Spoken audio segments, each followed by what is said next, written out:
Assalamualaikum warahmatullahi wabarakatuh.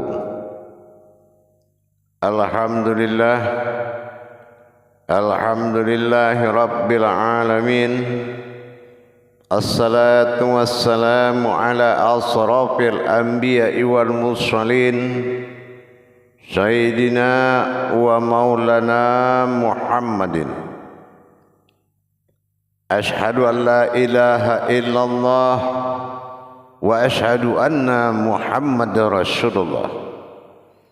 Allahumma salli ala Sayyidina Muhammadun musyabihil wal ikram wal jalil wal ikram wa tahirin wal mujahidina amma ba'du. Ibadallah, bersyukur kita kepada Allah dengan mengucapkan alhamdulillahi rabbil alamin atas segala limpahan karunia, rahmah dan hidayahnya, serta dengan izinnya juga kita dapat menjalankan amanahnya, beramal dan beribadah zahir batin dunia dan akhirat. Bersalam kita tidak akan pernah kita lupakan. Marilah sama-sama kita sampaikan, kita panjatkan kepada junjungan kita Nabi Allah, Nabiul Akhirul Zaman, Rasulullah Muhammad sallallahu alaihi wasallam.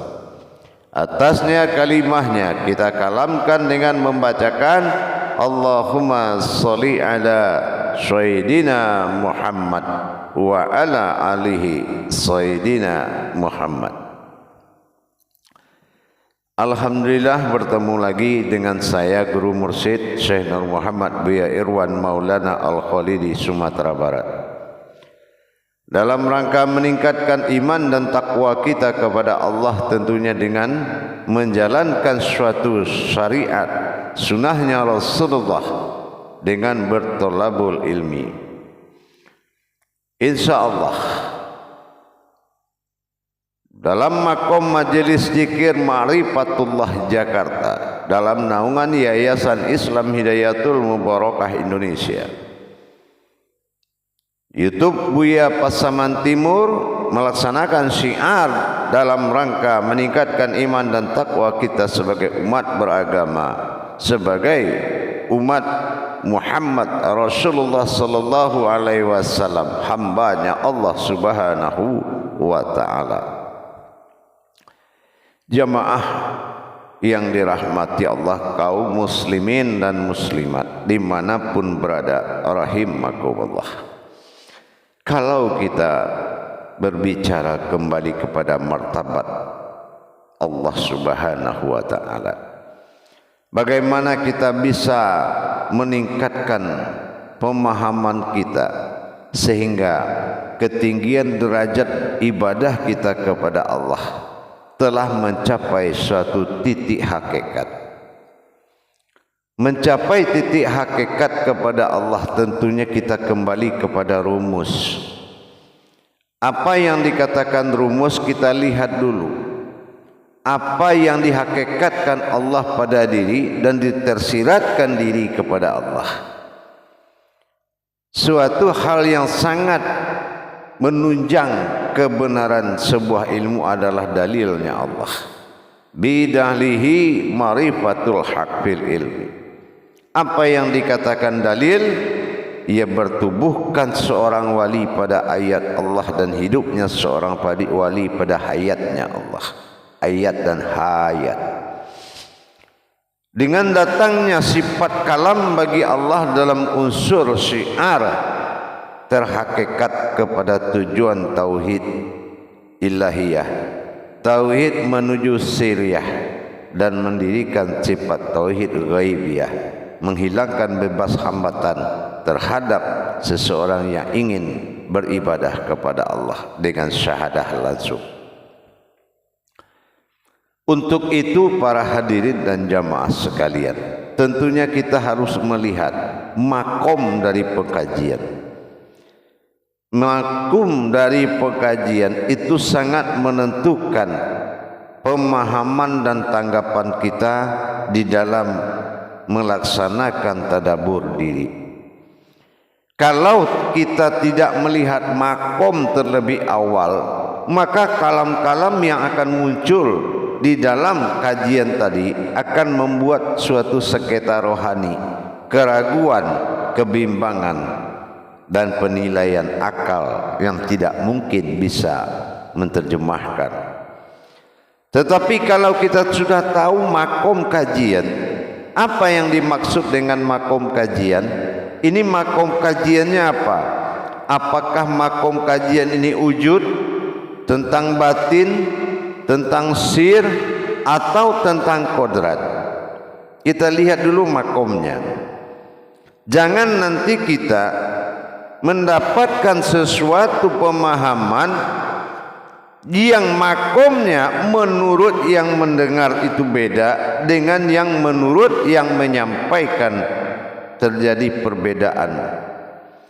Inilah yang akan menjadi suatu sengketa rohani. Apa yang menjadi sengketa rohani? Ragu, bimbang, dan tidak berpensikap dan berpendirian, menghilangkan keyakinan yang akan ditetapkan. Insya Allah kalau kita sudah melihat titik makom dari sebuah pengkajian ma'rifatullah, berarti memaknainya semua umat juga akan bisa. Tapi kalau titik makom kita tidak paham, hanya mendengar suatu bahasa seperti bahasa yang memiliki marwah yang berbeda-beda. Kalau makom ibadah, bahasa marwahnya jatuh ke Muhammad. Kalau makom kajian diri, marwahnya jatuh kepada munajat. Kalau makom kaji jatuhnya ke ilmu, maka marwahnya adalah iradat. Jadi cara penyampaian dengan penerimaan ditentukan oleh makom yang disampaikan oleh guru. Gitu. Jadi jangan nanti subhanallah di TK, subhanallah di SD, subhanallah di SMP, subhanallah di SMA, artinya sama saja. Nah, tapi kalau kita sudah paham makom, itu akan membedakan makna dan kandungan dari sebuah kalam. Makanya jangan mempercampur adukan pemahaman hak dengan pemahaman batil. Kalau dikatakan pemahaman batil, yang dipahami itu bersifat sirna dan binasa. Ini yang dikatakan pemahaman batil. Tapi kalau dikatakan pemahaman yang hak, yang dikaji itu tidak ada unsur kealamannya, tidak ada unsur kemakhlukannya, melainkan diri al-haqqullah itu semata, yaitu kebenaran wujudnya diri. Jamaah para hadirin dan hadirat, kaum muslimin dan muslimat rahimakumullah. Sama kita dalam berpikir pembukaan mata batin kita. Mata batin kita, basir, itu adalah basir, tingkatannya adalah pandangan kerahasiaan. Ini yang dikatakan basir.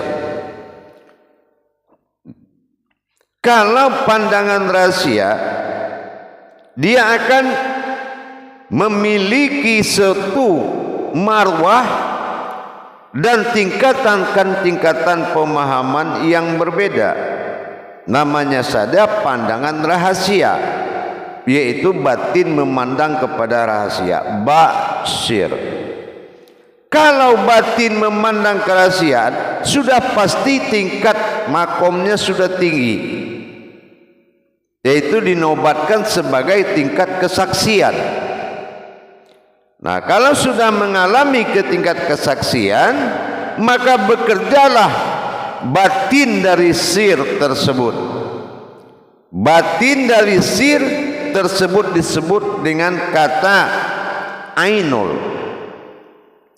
Ain, pandangan yang bersifat ainul, basir. Dan ini harus hayat dan hidup. Jadi kalau pandangan batin atau pandangan hakikat rahasia, pandangan hasil dari rahasia ditajalikan oleh pandangan batin, maka batin bisa melihat apa yang ada dalam wujud rahasia. Setiap wujud yang dikatakan rahasia untuk dicapai oleh seorang umat perlu penataan kodrat-kodrat ma'rifatullah di dalam dirinya. Jabariyah tidak akan membuka dan suatu kemampuan bagi seseorang ingin bertajalli kepada Allah. Tapi dengan kemampuan batin, sir, wujud dan kodrat, empat makom ketuhanan ini akan bisa membuat suatu kemampuan. Karena kemampuan yang empat itu datangnya daripada yang satu. Inilah yang dikatakan dengan pertolongan. Hadirin para jemaah yang dirahmati Allah rahimakumullah. Sebaliknya begitu juga. Kalau kita memahami sesuatu yang hakikat kepada Allah dalam bentuk tersirat, ini dibutuhkan mata hati dan mata batin yang sangat kuat. Maka dalam hal ini kita berbicara tentang bagaimana mendirikan suatu kodrat melalui pensaksian mata batin setelah mata batin ini sudah berkodrat kepada sir atau rahasia. Ba itu batin, sir itu rahasia. Jadi mana kodrat batin pandangan rahasia itu? Seperti apa wujud batin rahasia untuk melihat atau melihat atau pensaksian? Kalau kita sudah bisa mendirikan pandangan batin rahasia tadi, sir ini dia memiliki kodrat juga untuk memandang. Tidak hanya bisa dipandang dengan hanya sebuah hakikat, tapi juga harus dipandang dengan berupa kodrat. Kodrat dari pandangan sir itu dinamakan basir. Ya, basir ini berkekuatan untuk melihat yang terhakikat di dalam satu pandangan. Untuk ditingkatkan pemahaman daripada tajalli pandangan tadi, ini yang dikatakan munculnya sebuah kodrat wujud pandangan ilahiyahnya Tuhan, menyaksikan perbuatan basir bata batin dengan ainul basirah, dengan menghidupkan dan meniupkan ruh dalam pandangan tersebut, yaitu hayatnya Allah. Ini yang dikatakan ma'in, nur ma'in. Jadi setelah diberikan kemampuan memandang, setelah kita mendirikan hak-hak pandangan rahasia, kodratnya memandang secara rahasia, dan dia hanya mampu melihat kerahasiaan,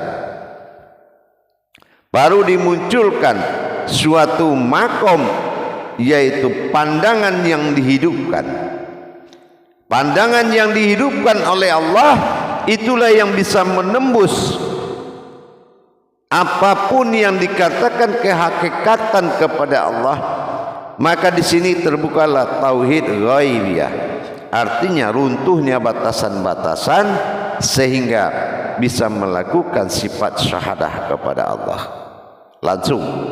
Jadi kalau kita ingin melihat apa yang tidak pernah kita lihat, kalau secara hakikat disebut basir, tapi secara ma'rifat adalah ainul basirah. Bagaimana pandangan ini mendapatkan suatu kehidupan dan diberikan kodrat hayat oleh Allah menjadi sebuah ruh, dan ruh yang memandang. Hadirin para jemaah yang dirahmati Allah rahimakumullah. Jadi kalau kita tingkatkan keimanan kita kepada Allah, tentu dengan kita bertadabur.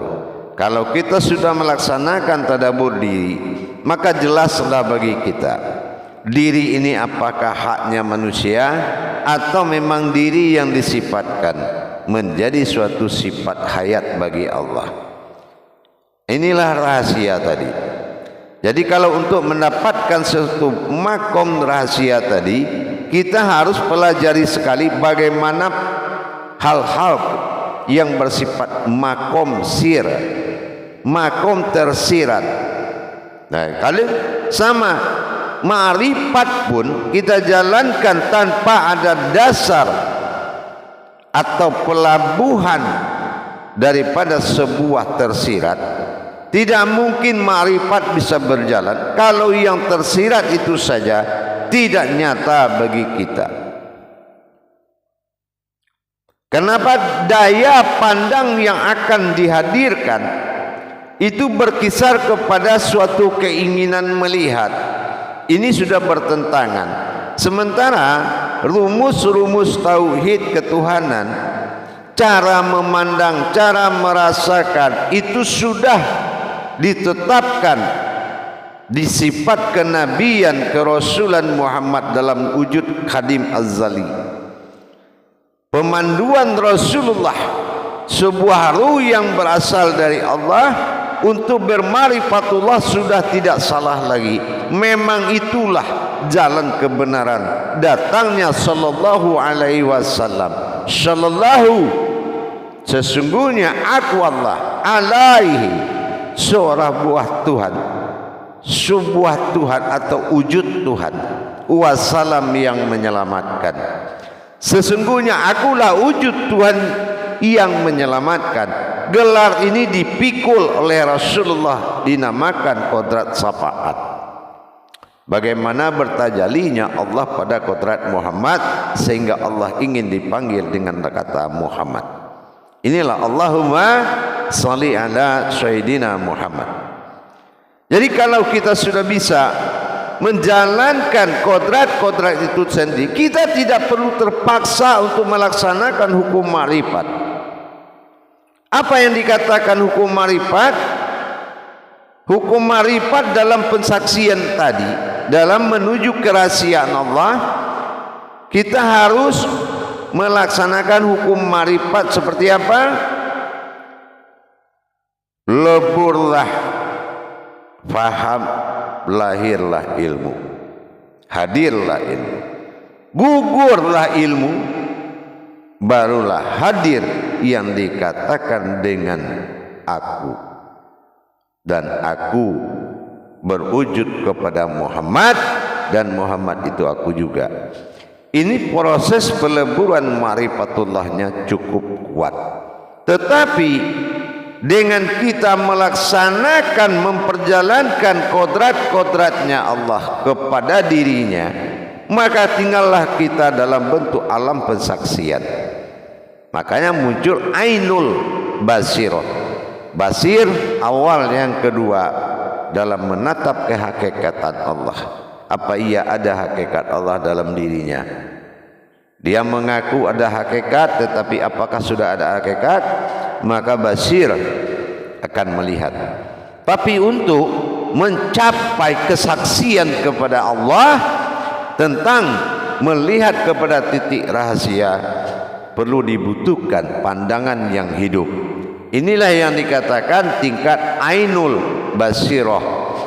Nah, inilah setelah diberikan hayat hidup pandangan itu, maka pensaksian akan datang sebagai wujud yang melihat.